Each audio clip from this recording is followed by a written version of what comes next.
maybe I'll start off because I work with Lucie, and we've had a discussion at work quite a lot about quite a few people have side projects. And the discussion has kind of been, you know, you do all this thing in your free time, you get really inspired, but you have a full-time job. And how does this kind of relate to each other? I mean, and I'm kind of curious about your idea. Do you think that when you have a side project and you're putting a lot of your creativity and your passion and your energy into it, does it help to strengthen your full-time work, or do you think it might even deter from that work, or what do you think?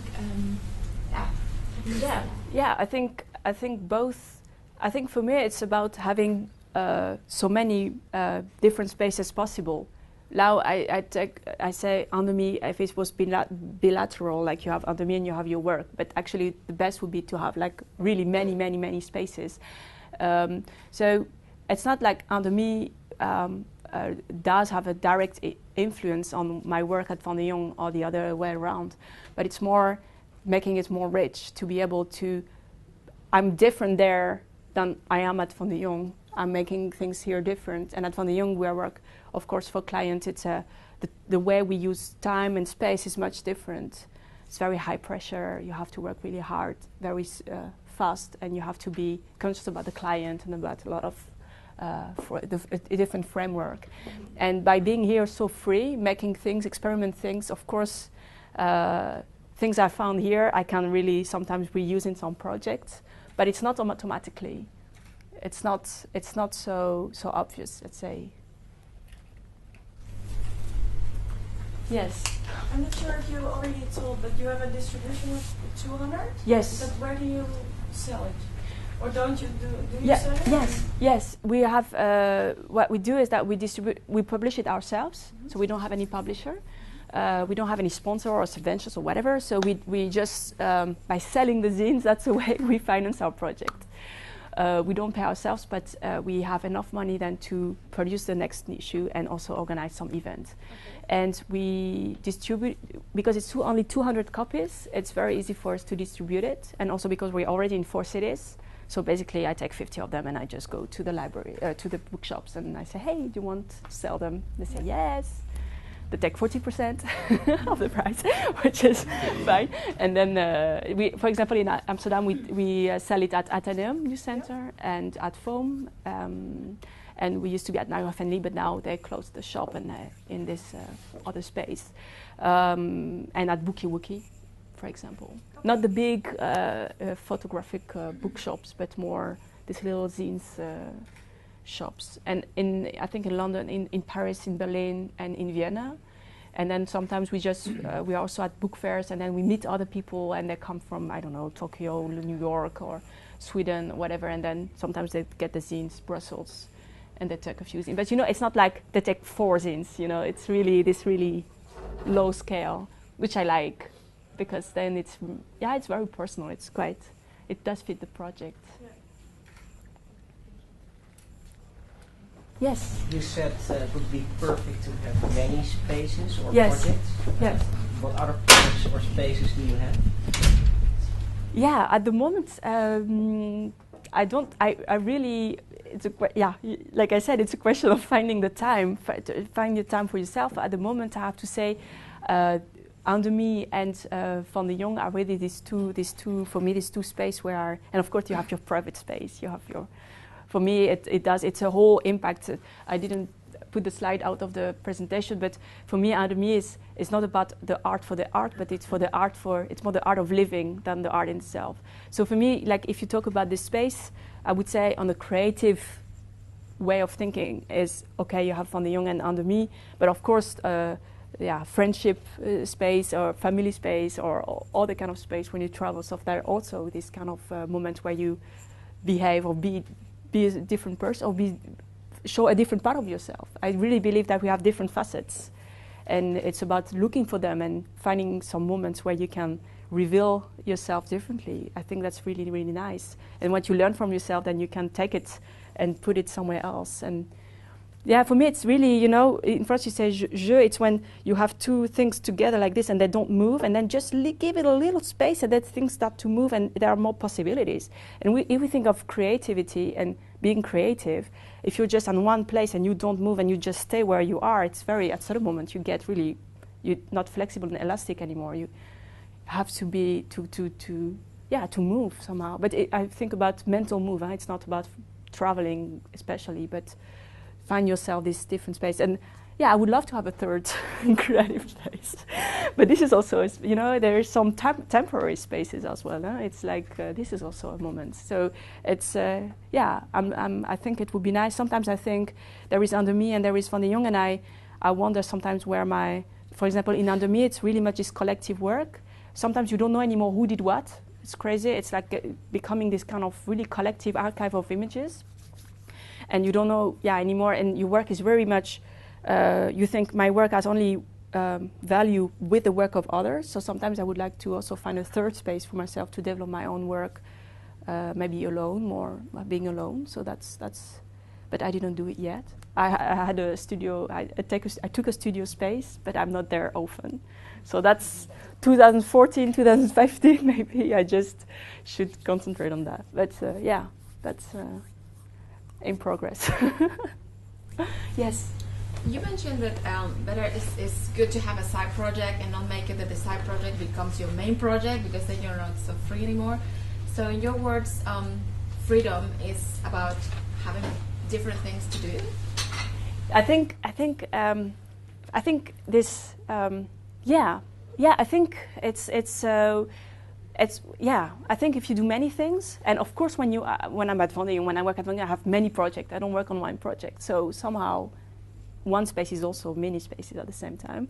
But yeah, I do believe that to be creative, it's better to be busy with many things, or inside your own job and also outside. And about the side project, really, with Under Me, but it was really much conscious, and it's not always like that, but with Under Me, we decided for ourselves, this is the leisure time, this is the free time, the recreation time.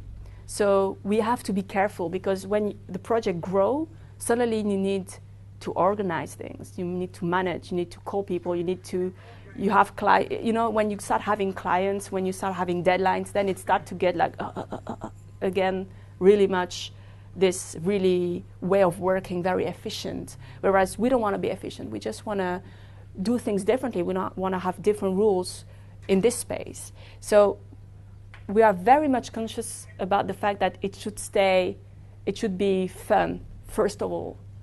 And sometimes work is not always fun. You have to do things. And with this project, I always tell myself, Lucie, if it's not fun anymore, just don't do it. Like, this is your free space. And then maybe you do other projects with people, and you have to do stuff, and you have to have some deadlines and some ways of doing things, and to deal with some things you don't want to.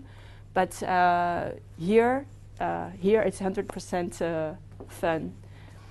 And try to keep it like this, because if you don't pay attention, it might also go back to a certain, we have to produce twice a year, and we have to, and they're waiting. No, if we don't produce twice a year, and if we stop for 2 years, it's fine. And then we'll go back to it, and then who knows? That's what I mean with this size project, that certain mentality. And we are, what I want to say, we are able to do that because, again, we don't earn money with it. So there is a certain pressure of financial pressure which is not there. Of course, if you have to earn your money with this, then it starts to get more serious business, and it's going to get a business, really. And that makes it will change drastically the nature of it and the nature of our relationship with each other. Because now we are friends, we're making this project. I think if it's getting really business, then it's going to be like, hey, you said you would do that, you didn't do it. What's up? So now it's like everyone putting the energy she wants when she wants. And sometimes I do a lot, and a month later I do nothing, and it's fine. It's really fine. But it's because we have our work next to it, right? I mean, we earn money somewhere else, which enables us to do this on a very, kind of hobby way, which makes it less serious, which maybe sometimes people think that maybe less valuable, but I think it's very much valuable. You wanted to ask something? Yeah, Oh, so you already answered it. Maybe I wanted to ask how often you meet, but you already answered it. yeah, it's kind of interesting because what we decided is that we live in different cities and everyone is busy with doing drawing, photographs. We're not photographers, we're not artists, we're not drawers, we're graphic designers originally, but we all think with design you are in kind of this in between. For me, I don't know for you what you do, but we are in between the artistic kind of scene and the more communication. Like graphic design is very much, for me, it's visual communication. That's what the way we learned it. But of course, it uses very much this artistic quality and self-expression somehow, and that's where the name also comes from. Being as a designer, being between two worlds that are for me really different, and and the way we meet, what we decide is that we're not going to. Everyone is busy with these things, and we're going to rotate. Every zine is going to do. Someone else is going to do it. So she does it in her own city, the way she wants. The format is always the same. A5, 72 pages, more or less. She can decide the way of production, what she can have all the images, and she decide what to put in, the way to put it, the layout, everything. And then we meet to make it, to produce it. We fold by hand, we bind it, we cut it, and then we launch it in the city where it has been made. So twice a year we travel from Berlin to Vienna to Rennes. And we produce the zine, and we launch it all together, which is very nice because if we would have just stopped by the blog, the online, then we would have no reason to meet.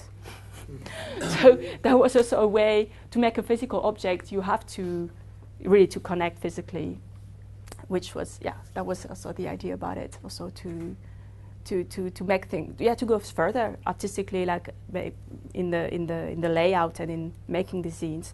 But also like evolving each other really physically. And now that we're doing this installations things and the concerts and stuff, it's getting more and more. I think that's a very nice development, let's say. And it can be maybe, I don't know what it's going to be. Maybe we stop with making a zine at a certain point and we make something else. Because again, it's not about the zine. It's not the end. Like it's somehow it's the end product, but it's not about the zine itself. It's about the space. That's why I was so happy when you asked me to come and talk about this, because I think it really fits the project and really say something about the project, having this free room for ourselves. That was the whole idea behind it. Yes? I love the amount of trust that seems to be required in such a collaborative process. With working with obviously 4 different people and personality types, have you come up with any kind of challenges in the creative process? Because I understand that each scene, someone gets to, I guess, head the look and aesthetic, but to kind of give that freedom to one person when you have 4 people and their contributions, have there been any creative challenges working in such a way? I think the creative challenges comes that even if you have all the freedom, we don't work together. So one is getting all the freedom to do what she wants, but you how do you say that?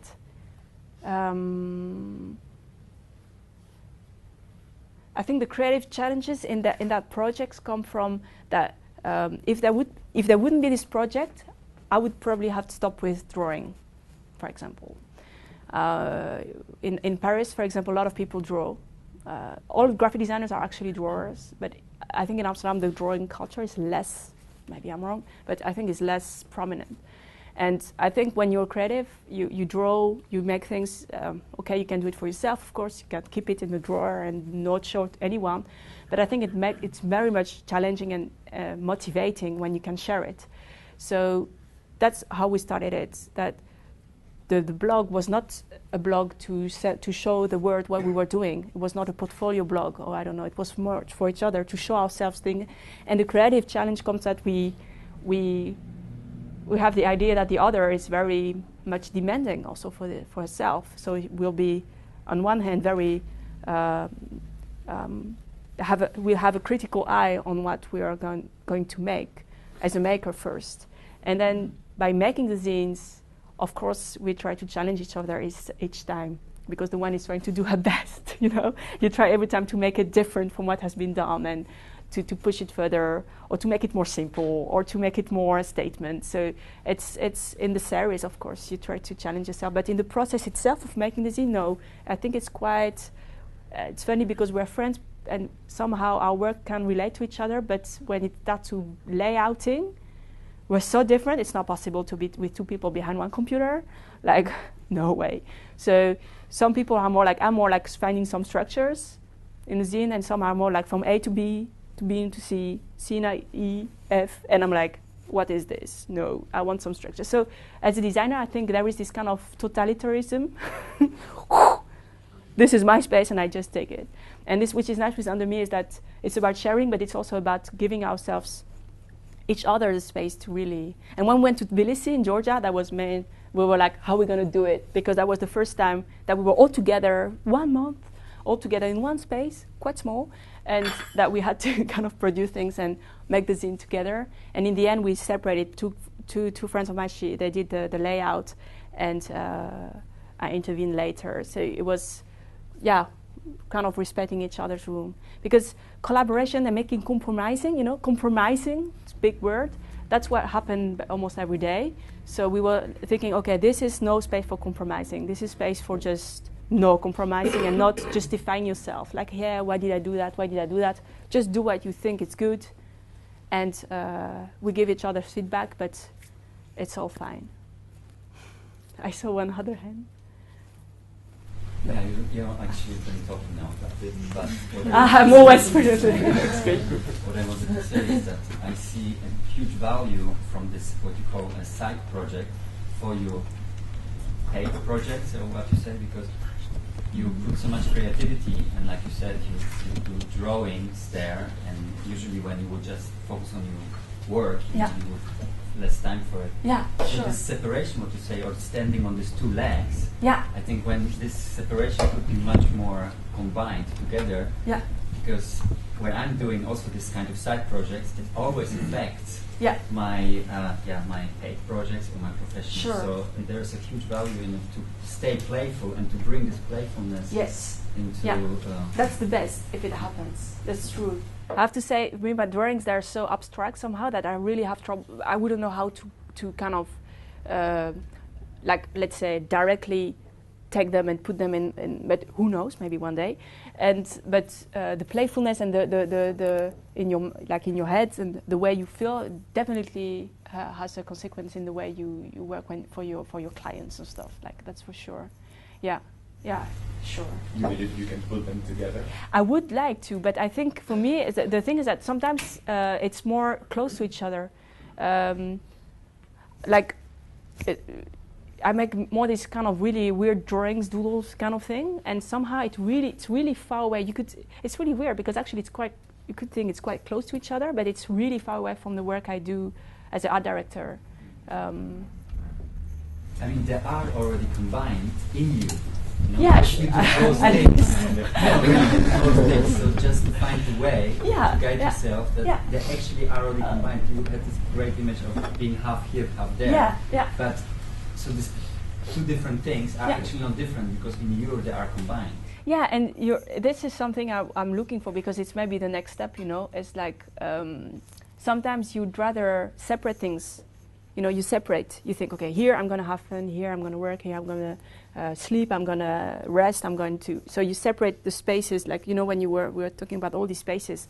But and I'm kind of analytic, and I like to separate things. But I learn also with communication and my company that it's about also combining things and putting things together and mixing it to the max. You know, like, and so I think I should work on that, like.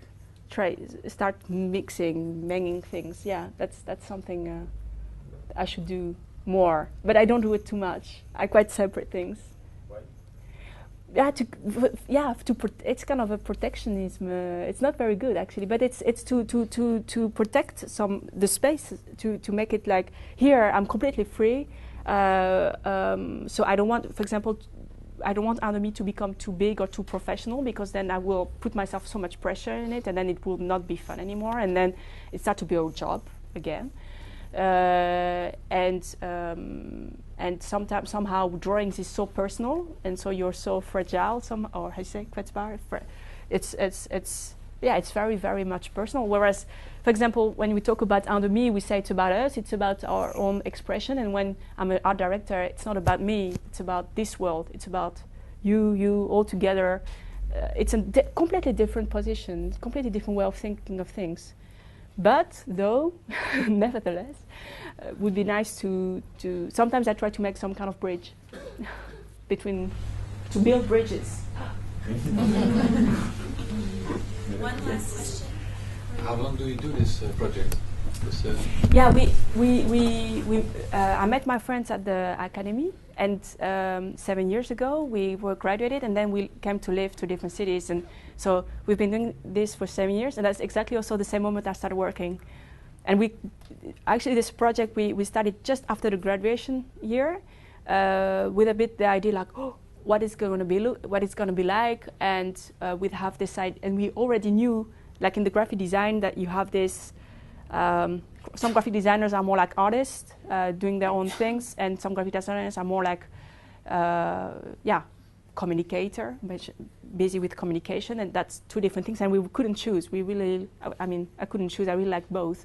So we started this project as okay, no matter what's going to happen, where you're going to work, what you're going to do, this is the space where we're going to meet each other, and we're going to find each other's back on different cities online, so it's easy, and where we keep inspiring each other and pushing each other to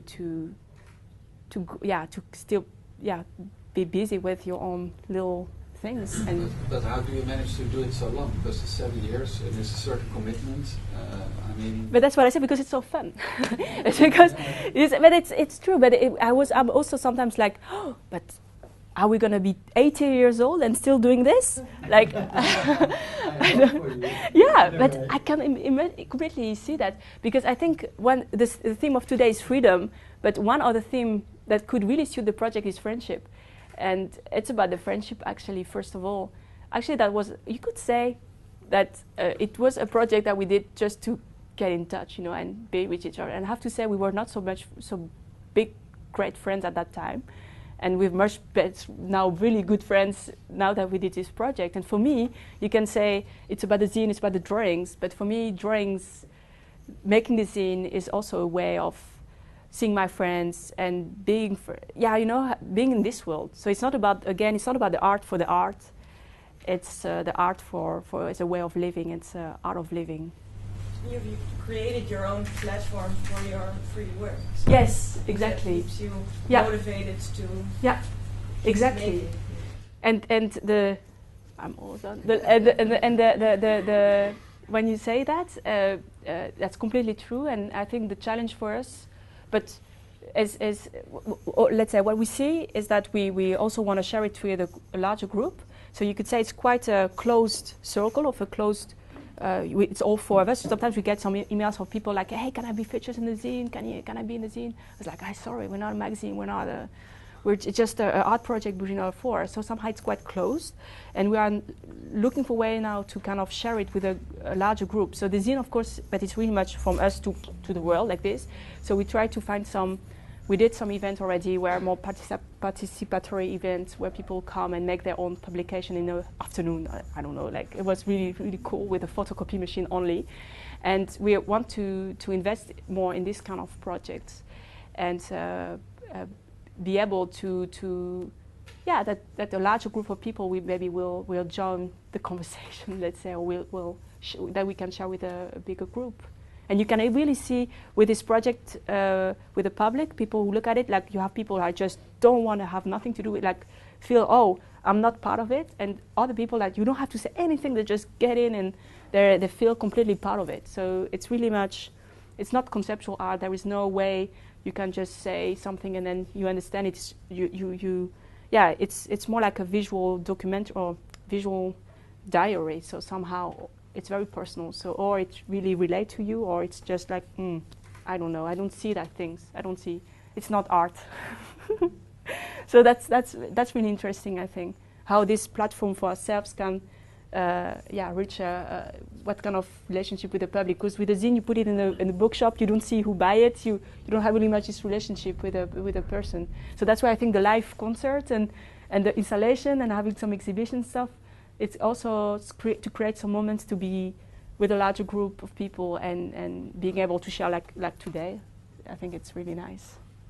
So thank you, Margot, for this opportunity.